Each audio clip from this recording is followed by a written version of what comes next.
ओम शांति। आपका प्रश्न है कि परम आत्मा को निराकारी कह सकते हैं, निरहंकारी कह सकते हैं, परंतु निर्विकारी नहीं। क्यों? परमपिता परमात्मा निराकारी है। निराकारी का अर्थ यह नहीं कि उसका आकार नहीं है।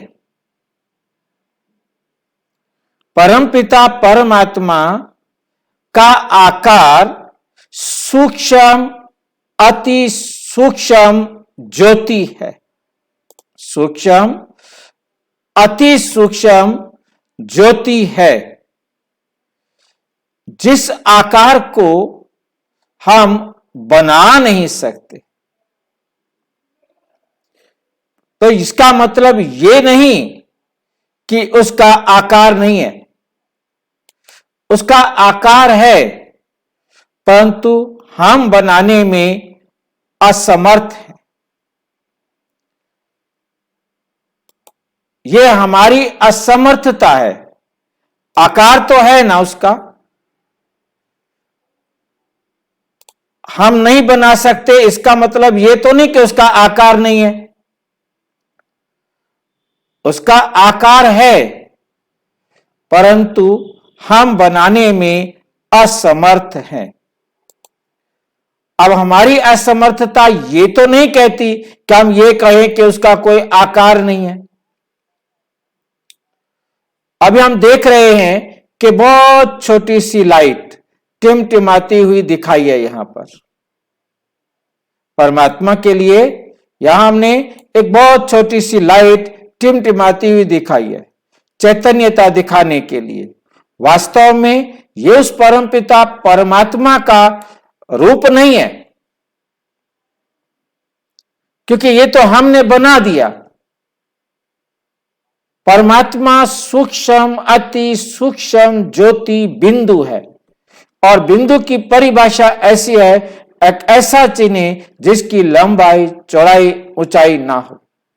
परमात्मा लाइट है, परंतु लाइट भी पॉइंट ऑफ लाइट है।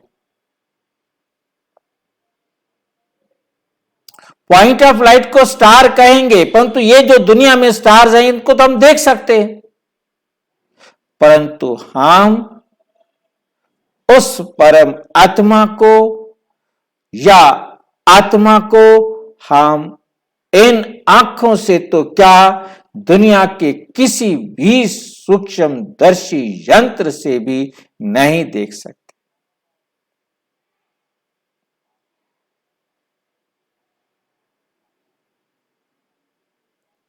इसका मतलब यह नहीं समझ लेना है कि हम उसे बना नहीं सकते,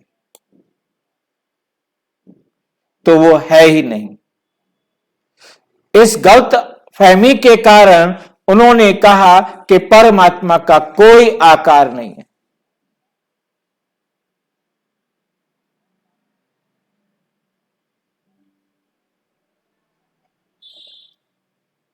दूसरा शब्द है निरहंकारी। परमात्मा को अहंकार नहीं है।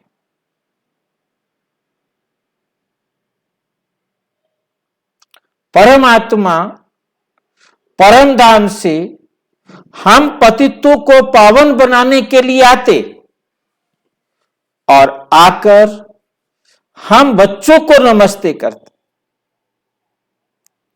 कहते बच्चे, नियम यह है कि बच्चे बाप को नमस्ते करें, परंतु मैं आकर आप सब बच्चों को नमस्ते करता।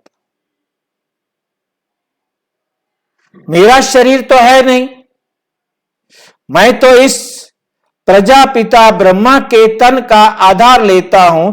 इनकी आत्मा यहां भ्रिकुटी में, यहां से लगभग 2 से 3 इंच अंदर बैठकर इन आंखों से देखती है, मुख से बोलती है, कानों से सुनती है, पूरे शरीर से सारे संदेश रिसीव करती है।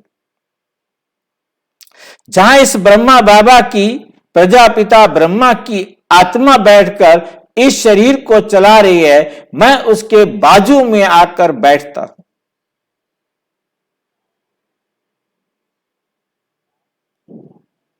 और फिर क्या करते हैं? सारे संसार को पावन बनने की विधि सिखाता।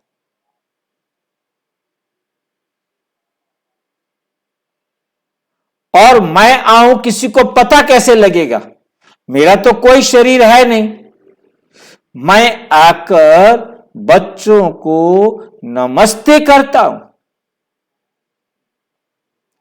फिर बच्चे नमस्ते करते, क्योंकि मैं तुम सबके बुलाने पर आया हूं। मैं तुम्हारा ओबीडिएंट सर्वेंट हूं।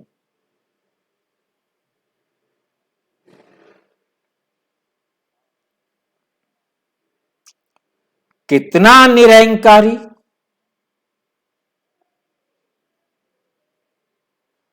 तुमने मुझे इतना ग्लानि की, कण कण में, पत्थर में, ठिक्कर में, पशु में, पक्षी में,